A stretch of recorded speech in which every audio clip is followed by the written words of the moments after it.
미국 정부가 올해 채무 불이행에 빠지지 않을 것이라는 것은 널리 알려진 상식과도 같습니다. 하지만 실리콘밸리 뱅크 파산, 리먼 브라더스 파산, 감염증 위기 등 예측할 수 없었던 충격적인 사건처럼 상황이 언제든 변할 수 있다는 점을 염두에 두어야 할 것입니다. 올해 발생할 수 있는 충격의 원인은 미 행정부 절차의 특성과 극심한 당파 갈등입니다. 미 연방 채무는 의회가 정하는 법정 상한선에 이르렀지만 하원 공화당은 민주당 및 백악관으로부터 양보를 이끌어내기 전까지는 상한선 인상에 동의하지 않을 태세입니다. 이러한 교착 상태는 처음 있는 일은 아니지만 미 재무성이 지불 의무를 이행할 수 없게 될 때까지 의회가 채무 상한의 인상이나 일시 적용 정지를 가결하지 않은 적은 없었습니다. 조지 메이슨 대 타일러 코언 경제학 교수는 어떤 일이 오랫동안 일어나지 않으면 사람들은 그것에 대해 그냥 잊어버린다고 말했습니다. 금융시장의 우려의 징후는 거의 없고 이코노미스트들은 의원들이 합의하지 못할 수도 있다는 리스크를 개의치 않고 있습니다. 이 게임에서는 채무 상한선을 올리지 않을 경우 최종 결과는 어느 쪽도 감당하기 어려울 것이라고 대다수가 생각하고 있습니다. 그러나 이른바 X데이, 즉 미정부가 지불하지 못하게 되는 날은 불과 몇 달 앞으로 다가왔습니다.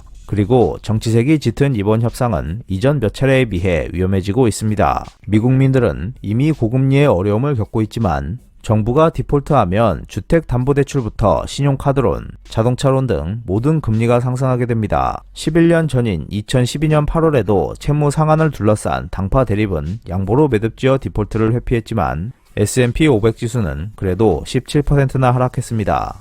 올해 있을 싸움도 과거만큼 시끄러울 것으로 보입니다. 브랜디와인 글로벌 인베스트먼트 매니지먼트의 포트폴리오 매니저 트레이시 첸은 시장은 매우 방심하고 있다. 투자자들은 조심해야 한다며 이번 채무 상한 문제는 유난히 어려워 올해 가장 치열한 논쟁이 될 것이라고 말했습니다. 연방 채무의 상한은 의회가 정한 금액보다 많은 차입을 정부에 금지하는 것입니다. 미 채무는 이미 1월에 상한선에 이르렀지만 지금까지 재무성은 특별한 회계 수법을 구사해 지불을 계속할 수 있었습니다. 연방정부가 지급 불이행에 빠지면 미 금융 시스템의 리먼 브라더스 파산 이후 가장 큰 충격이 될 것입니다. 리먼 파산은 대공황 이후 최악의 경기 침체를 가져왔습니다. 트레이더와 규제 당국은 채무 상한 문제가 디폴트 며칠 전까지 해결되지 않았던 2012년 8월의 경험에서 몇 가지 교훈을 얻고 있는 모습이지만 준비된 절차가 정말로 시스템적인 금융 붕괴를 막기에 충분할지는 아무도 모릅니다. X데이가 실제로 일어날 경우 미 재무부가 가장 먼저 결정해야 할 것은 일부 지불 의무를 다른 것에 우선하는지 여부일 것입니다.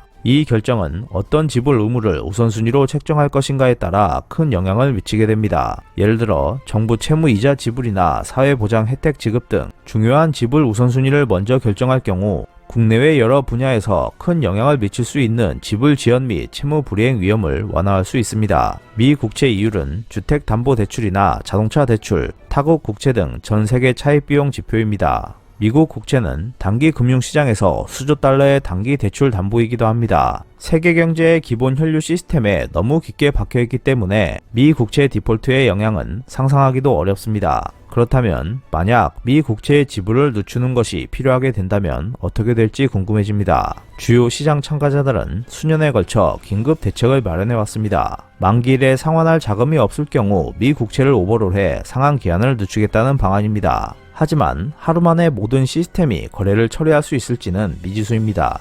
파월 미국 연방준비제도 이사회 의장은 2월 채무 상한선에 대해 행동 지연의 결과로부터 금융당국이 경제를 지키기를 기대해서는 안 된다고 못 박았습니다. 지난 채무 상한 위기 때 연준 이사였던 파월이 지적한 주요 리스크 중 하나는 투자자들이 불안해하면서 미 국채 입찰을 최소화할 수 없게 된다는 점이었습니다. 당시 파월은 진짜 위험은 어떤 가격으로도 시장에 접근할 수 없게 되는 입찰 실패라고 말했습니다. 미 국채 입찰이 실패할 경우 재무부는 만기가 된 증권을 상환할 자금을 얻을 수 없어 문제는 연쇄적으로 진행될 것입니다. 2011년 갈등 때 당시 뉴욕 연방은행 총재였던 윌리엄 더들리는 그럴 경우 디폴트 확률은 확실히 높아져 자본시장 금융 환경에 막대한 영향을 미칠 것이라고 말한 바 있습니다. 올해 이야기가 그런 결말이 날지는 정치인에게 달려있지만 아직 행동할 시간은 있습니다. 골드만삭스는 X데이를 8월 초나 중순으로 예상했습니다. 지금까지의 채무 상한을 둘러싼 논쟁과 마찬가지로 공화당은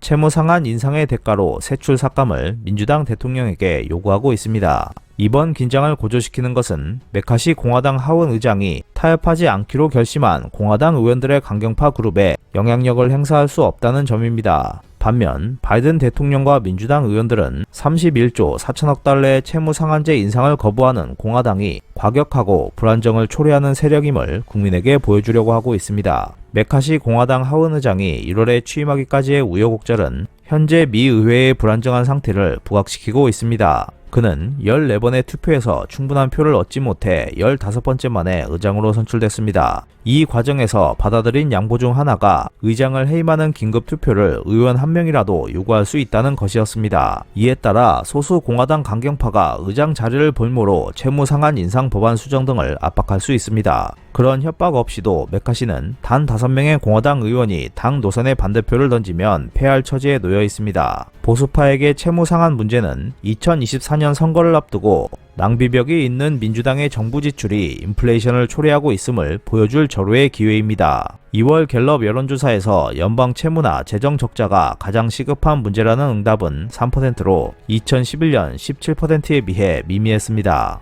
이것을 감안하면 뭔가 극적인 전개가 필요할지도 모릅니다. 공화당 보수 강경파인 하원 의원 연맹 프리덤 코커스의 간부 스콧 페리 의원은 인식을 높일 수 있는 절호의 기회다. 국가가 파탄나는 것을 막는 변화를 가져오기 위해 지금의 기회를 포착하고 행동할 필요가 있다고 말했습니다. 페리 의원과 그 무리들은 작은 정부 실현을 위한 기회에 입맛을 다셨습니다. 보수 강경파인 토머스 메시 하원 의원은 정장 주머니에서 꺼낸 손수 만든 채무 시계를 보여주며 벌써 20명이나 되는 의원으로부터 이것을 만들어 달라는 부탁을 받았다고 했습니다. 바이든 대통령은 2011년 채무 상한 소동 때처럼 행동하려 하고 있고 많은 민주당 의원들은 이번 채무 상한 문제로 협상하는 것을 꺼리고 있습니다. 민주당 의원들이 보기에 국가 신용력을 걸고 치킨 게임을 벌이는 것을 불사하는 공화당의 형태는 같은 당을 트럼프 전 대통령과 보조를 맞추는 불안정한 과격파로 각인시키는 데 도움이 될 것입니다. 바이든 캠프의 여론조사 전문가인 존 엔잘로는 공화당에 대해 미국 경제를 걸고 러시안 룰렛을 하고 있다. 미국민들은 그것에 대해 그들을 벌할 것이라고 말했습니다. 바이든 대통령과 공화당 사이에 대규모 재정 합의 가능성은 현 시점에서 낮아 보입니다. 그 외의 법제화 방안으로는 다수의 공화당 온건파가 하원 소수파인 민주당과 협력해 조건을 매기지 않는 깨끗한 채무 상한 인상 법안을 통과시키는 것을 생각할 수 있습니다. 그러나 이는 복잡한 프로세스로 시간이 걸리기 때문에 불가능할 수도 있습니다.